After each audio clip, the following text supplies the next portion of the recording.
Alright guys, this is an informational video slash model for you guys to think about over the weekend and then next week, which is how to continue with your inquiry and research project.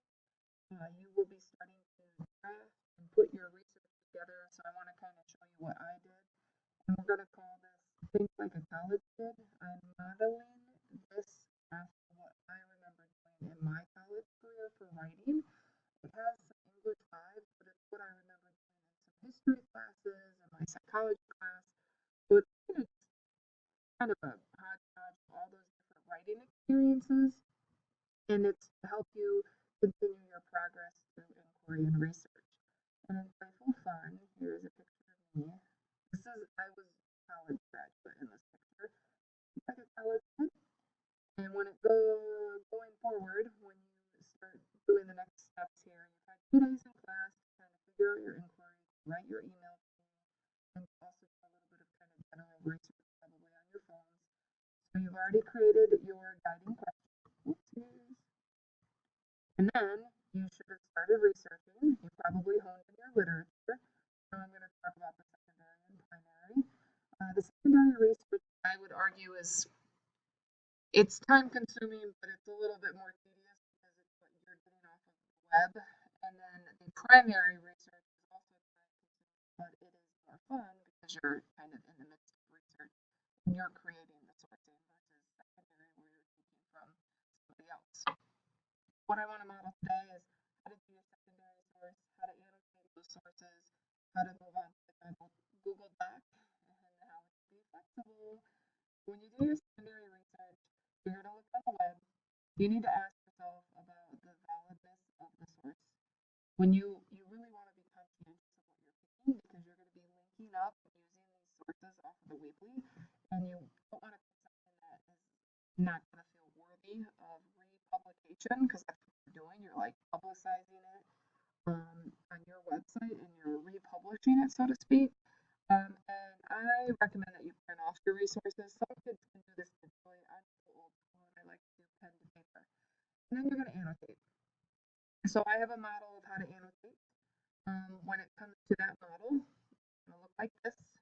So I will have all this on my Google Classrooms. But how to model? I think you need to look for quotes because you're going to have to use evidence in your paper. So how do you find good quotes before you have to go frantically search for them? I think as you actively read and research, you should be underlining good quotes. I do think you should start making connections, putting answers to your focus question together. I do think you should underline or annotate on good points, good insights from the secondary sources, and also conclusions that you're starting to come up with. And then we'll talk about the final takeaway annotation strategy that I promote in all my classes. This is in the middle of one of my articles. It was about a 7-page article. It was from Parents Magazine, which I felt like was a good article to cite. Oops, no, this is not my parents' article. This was actually a scientific article that I found. And the guy who did it, I was able to look up his bio, so he is a valid source.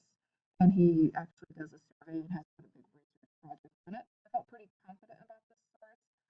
So when it's a good quote, I tend to do this kind of wavy underline. You don't have to do it that way, but for me, that's what I've always done and gotten into the habit of doing.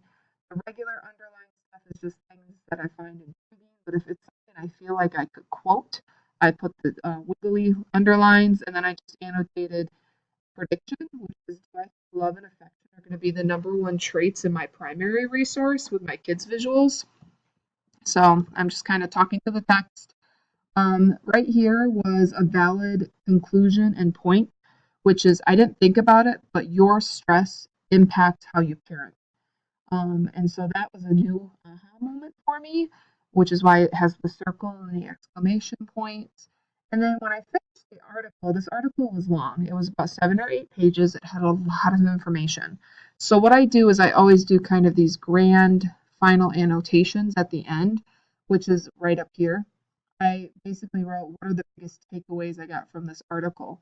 The first thing is that stress impacts parenting. The second thing is love is huge, affection was huge in all of my research. The third thing is that parent stereotypes, like a mom or a female would be a better parent than a male or a father. Research prove that that was invalid. Like it doesn't matter if you are black, white, male or female, if you are a gay couple or a heterosexual, it doesn't matter. That doesn't actually influence your parenting, which is kind of intriguing because I think the stereotypes always claim otherwise. And then the fourth thing I learned was, or it was rather a question, which is how many people read science articles when it comes to parenting? I just thought that was something to think about. So I do recommend that you annotate and think about how you could use this in your paper. And then I also recommend the final annotation. And you get credit for these things, these prep work activities. So I will be looking for this.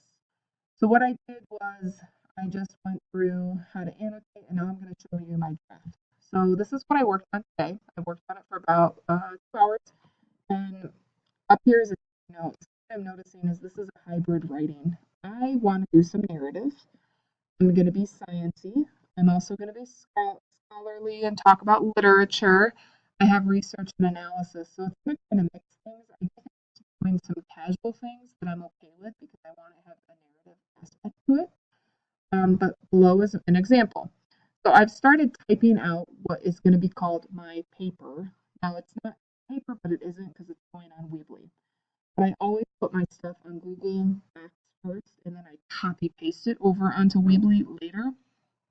I'm decided I'm going to make this look like a scholarly article, and I'll show you examples of that in class. But scholarly articles tend to be chunks. They tend to have mini titles, and they tend to progress from like an inspiration or an abstract, something that starts the research process, it shares the research, it moves into primary research discussion, and then it makes conclusions. So I start my paper with a personal question, and this is a narrative, and I'm going to put pictures of my kids in here. I don't have the picture yet, but I am going to add the picture on Weebly. So actually I could write down here, add pictures. So I'm kind of giving it's outlining basically. My next paragraph, I'm going to focus on the literature. My next chunk is going to be this title, which is Literary Models or Lack Thereof. I'm talking about a Doll's House. I do plan to link some of these things on Weebly when I get to that stage. I have some discussion.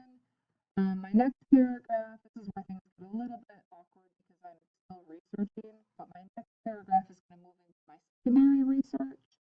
And I've kind of come up with my big takeaways from my 2 articles, which was Parenting Magazine, and then that article I just showed you, which is by Epson. And the problem though is I got to add my primary research. So this is kind of the big takeaways or the big conclusions I came up with about my question, what makes a good parent. But I'm curious what my research is going to say.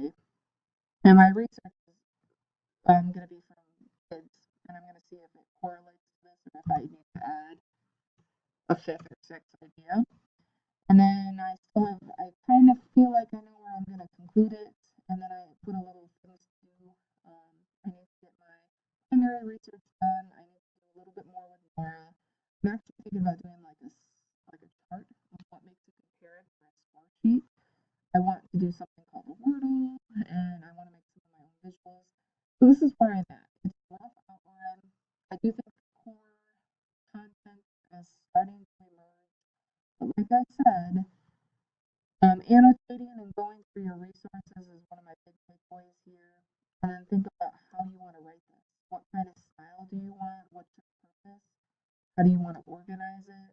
Very, very flexible, which could be really exciting or it could